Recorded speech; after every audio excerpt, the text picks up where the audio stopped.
Alexandre Dubé. Aussi véridique et authentique que son information. Il y a tout un dossier en fin de semaine. C'était vraiment très, très, très intéressant parce que on se penchait notamment sur Al Boivin. Qu'est-ce qui l'a mené en étant, un footballeur étoile au collège à finalement trafiquant de drogue. Et là, il y avait un volet de ce dossier-là sur ce qui se passe là, vraiment en Abitibi-Témiscamingue. Franchement, j'ai fait quand même le saut. Je suis originaire de là. Jean-Louis Fortin est directeur du bureau d'enquête de Québécois. Bonjour Jean-Louis. Bonjour Alexandre. Décris-nous un peu la situation qui est vécue en Abitibi-Témiscamingue, principalement aussi beaucoup à Val-d'Or. Val-d'Or qui a été la cible de plusieurs incendies criminels. Il y a eu d'innocentes victimes là-dedans. Mais on comprend qu'il y a un marché très, très, très lucratif de la cocaïne là-bas. Là. Selon ce que les sources policières disent, c'est le nouvel épicentre de la guerre des stupéfiants. On le sait, hein, la fameuse guerre des stupéfiants entre trafiquants indépendants et Hells Angels, les Hells qui contrôlaient historiquement ce marché-là. Tu as toute une série de petits groupes. Le North Savage Gang, par exemple, qui était dirigé par Al Boivin, en fait, qui est arrêté il y a quelques semaines en Espagne. Donc, et ces petits groupes émergents tentent d'occuper le marché parce que c'est extrêmement payant. Et à Val-d'Or, en Abitibi-Témiscamingue, on a observé plusieurs événements violents dans les derniers mois, mais pas juste des banalités, là, des pertes de vie. On présentait, par exemple, dans le dossier ce week-end, le cas de Maverick Papati, un enseignant d'origine autochtone de Lac-Simon, qui a été victime de meurtre plus tôt cette année, et ça pourrait être relié à la guerre des stupéfiants. Un autre cas où il y avait un incendie criminel au mois de mai, une adolescente de 15 ans, Mia Bellé, et son père qui ont perdu la vie. Donc, ce sont des crimes avec des conséquences extrêmement graves. Souvent, on allume un incendie criminel, on va dire c'est de l'intimidation, on va faire peur, et puis finalement, ça a des conséquences tragiques. Donc, le Val-d'Or et l'Abitibi-Témiscamingue sont devenus en quelque sorte un des points chauds de cette guerre des stupéfiants. Puis, tu avais raison de dire, c'est à lire ce dossier-là, vraiment à aller sur l'application du Journal de Montréal. Vous allez voir, on fait une comparaison, par exemple, avec la cocaïne qui se consomme dans Hochelaga-Maisonneuve. Abitibi-Témiscamingue, 150 000 personnes à peu près. Hochelaga-Maisonneuve, l'arrondissement à Montréal, 150 000 personnes. Puis là, tu pourrais me dire, c'est sûr que dans Hochelaga-Maisonneuve, ils s'en consomment davantage. Non. Il y a 160 kilos de coke qui sont écoulés sur le marché en Abitibi, puis seulement une cinquantaine à peu près dans Hochelaga. Donc, c'est incroyable. C'est 3 fois plus, là, au moins. Donc, ça montre à quel point c'est un marché qui est lucratif en Abitibi-Témiscamingue. Il y a de l'argent quand les gens ont des bons emplois, parfois, ça peut les amener, tu as les moyens de consommer, mais pas seulement. Là. C'est une problématique complexe. Ça fait 20 ans qu'on le sait, qu'en Abitibi-Témiscamingue, dans les mots du délateur Sylvain Boulanger, un ancien Hells Angels, qui disait ça sniffe en crise. C'était les mots qu'il utilisait pour expliquer aux policiers à quel point ce marché-là était convoité. Et ça, c'était en 2007. Alors, imaginez, là, en 2026, pour que cette guerre des stupéfiants-là s'amène sur le territoire de l'Abitibi, c'est qu'il se passe quelque chose, là. Effectivement. Alors là, ce qui va être intéressant de surveiller, c'est à quel point dans les prochaines semaines, les prochains mois, est-ce que ça va se calmer? Est-ce que le fait que le leader d'un groupe criminel qui est soupçonné d'avoir commandé des incendies criminels soit maintenant incarcéré, il n'est pas rapatrié au Québec, mais ça s'en vient, est-ce que les choses vont se calmer ou au contraire, est-ce qu'il n'y a pas d'autres groupes ou d'autres têtes émergentes qui vont tenter de prendre le contrôle? Bon, pour des raisons différentes, ça a brassé beaucoup aussi à Toronto. Vraiment un week-end meurtrier, dont un événement dans un festival de salsa qui aurait pu, vraiment, ça aurait pu être un carnage, là.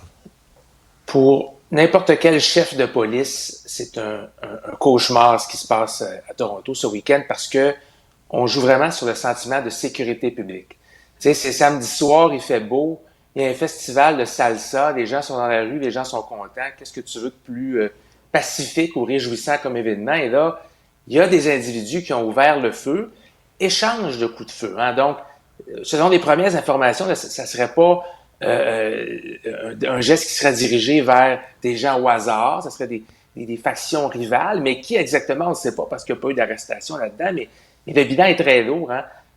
On parle de 3 morts. En fait, non, 2 morts dans le festival de salsa, 3 ou 4 blessés selon les premières informations, mais il y a eu 2 autres événements avec des coups de feu uniquement ce week-end à Toronto. Là. Donc, un vendredi soir, un autre un peu plus tard dans la nuit de samedi à dimanche. Et lorsqu'on fait le bilan total, on a 11 blessés et 3 décès. Alors, c'est un week-end qui est particulièrement meurtrier à Toronto. Puis je regardais Alexandre tantôt, est-ce qu'on peut comparer le nombre d'homicides, par exemple, avec ce qui se fait à Montréal? Ouais. Puis, historiquement, à Toronto, c'est vrai qu'il y avait beaucoup plus d'homicides qu'à Montréal. Dans les 10 dernières années, là, parfois, on pouvait atteindre 80, 90 meurtres par année. Mais l'année dernière, ça a vraiment baissé de façon spectaculaire. Il y en a seulement, je dis ça entre guillemets bien sûr, mais seulement 42 homicides. Donc, c'était une belle amélioration.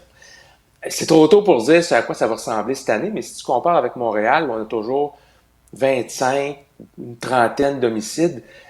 Donc, c'est pas démesuré à Toronto. Ce que je veux dire par là, c'est qu'on avait l'impression que dans la ville reine, là, il y a des quartiers particulièrement chauds. C'est vrai, mais ça tend à se résorber, ça tend à s'améliorer, les événements de violence. Mais des événements comme ce qui s'est passé ce week-end, ça nous rappelle que les forces policières doivent être vigilantes, doivent avoir la criminalité à l'œil, ce qui semble être relié à des factions rivales, peut-être des crimes organisés, de gangs de rue. Mais chose certaine, il faut pas baisser la garde. Hein, puis je reviens à ça, le sentiment de sécurité. On veut pas que dans une ville, que ce soit Montréal, que ce soit Toronto, les gens aient peur de sortir un samedi soir, aller profiter d'un festival ou d'un événement en public.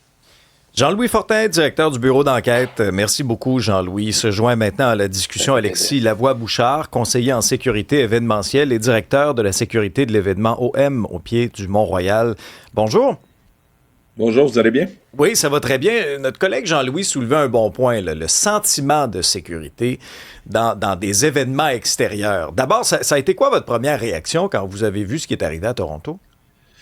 Un peu sur le choc, parce que après l'appui à Vancouver l'année passée, maintenant Toronto, on voit qu'il y a beaucoup d'événements qui sont visés ou qu'il y a des incidents. À Toronto, c'était vraiment un concours de circonstances, malheureusement, là, entre 2 gangs rivales, si j'ai bien compris. Mais c'est juste de s'assurer, en fait, et j'espérais qu'il y ait des sorties de secours qui étaient identifiées, qu'il n'y ait pas trop d'obstacles pour l'évacuation des gens, que les clôtures, qu'il y ait des brèches pour empêcher qu'il y ait un enclave de gens qui soient pris et qui résultent en des piétinements. Je pense qu'il y en a eu quelques-uns d'ailleurs à Toronto dans le mouvement de panique. Fait que c'est des choses à voir en particulier pour les évacuations d'urgence. Parce que dans ce cas-ci, bon, festival Salsa on St. Clair, 13 000 personnes qui assistaient au festival. Jusqu'à quel point c'est devenu comme un enjeu? À quel point les organisations doivent maintenant, dans la société dans laquelle on vit, là, prendre cette possibilité-là en considération? Il me semble à une certaine époque, c'était même pas sous le radar. Là. Vous avez tout à fait raison. Si j'ai commencé en sécurité il y a peut-être 10-15 ans, et on faisait des fouilles aléatoires dans les grands événements. Là. Fait que, quand on soupçonnait quelqu'un ou une personne d'avoir quelque chose sur lui, on mettait la personne à l'écart puis on fouillait plus en profondeur. Maintenant, c'est mandatoire. Que si vous êtes sûrement déjà allé au Centre Bell, vous passez dans des arches, dans les gros festivals comme Osheaga, vous passez dans des arches, à la fête nationale aussi. C'est rendu mandatoire, c'est automatique maintenant, comme les mesures anti-béliers. On n'avait pas ça avant. Mais maintenant, chaque entrée ou chaque événement où il va y avoir des centaines, des milliers de personnes, c'est obligatoire qu'il y ait des mesures anti-béliers, que ça soit dans des petites villes, comme je te disais, au Nouveau-Brunswick ou Montréal, au Québec. Puis est-ce que ça change votre travail sur le terrain? Est-ce qu'il y a plus d'agents de sécurité? Est-ce qu'il y a des formations supplémentaires? Comment ça se passe pour vous?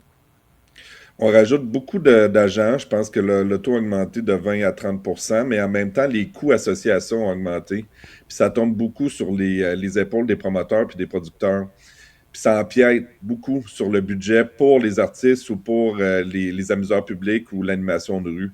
Fait que je crois personnellement qu'il serait temps que le fédéral, provincial, municipal se mettent ensemble pour accorder des enveloppes de sécurité pour les promoteurs, surtout pour les petits événements qui sont gratuits dans les villes de moindre envergure ou dans les villages. Je pense que ça serait vraiment important que ça n'empiète pas sur la qualité de la production. Est-ce que ça pourrait jouer sur la gratuité? Ben, ça pourrait jouer, oui, sur la gratuité, mais surtout sur la qualité. On va descendre, on va enlever des spectacles, on va raccourcir les événements. On parle beaucoup on parle de centaines de milliers de dollars. Là. Si je prends juste pour la fête nationale, c'est en haut de 130 000 $ pour la fête nationale, là, pour le grand spectacle à Montréal, là, l'année passée. OK, c'est majeur, là, quand même, 130 000. Je ne pensais pas que c'était aussi élevé. En même temps, est-ce qu'on doit vraiment se surprendre dans le monde dans lequel on vit? Puis, tu sais, pas infaillible à 100 %. On s'aperçoit que même si, par exemple, on essaie que ce soit avec des mesures pour bloquer l'accès à des camions béliers, des armes, quand c'est une foule, tu sais, qui est immense dans des spectacles, tu sais, à grand déploiement, gratuits à l'extérieur, où il y a plusieurs possibilités pour se faufiler, le risque zéro n'existe pas, là. Impossible d'avoir un risque zéro. Ouais.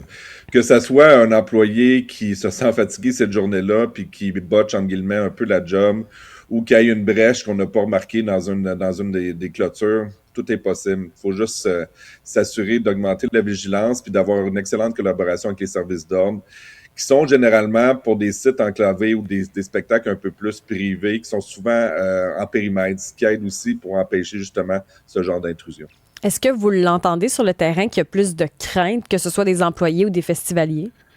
Ça dépend quel événement. Je vais vous dire bien franchement.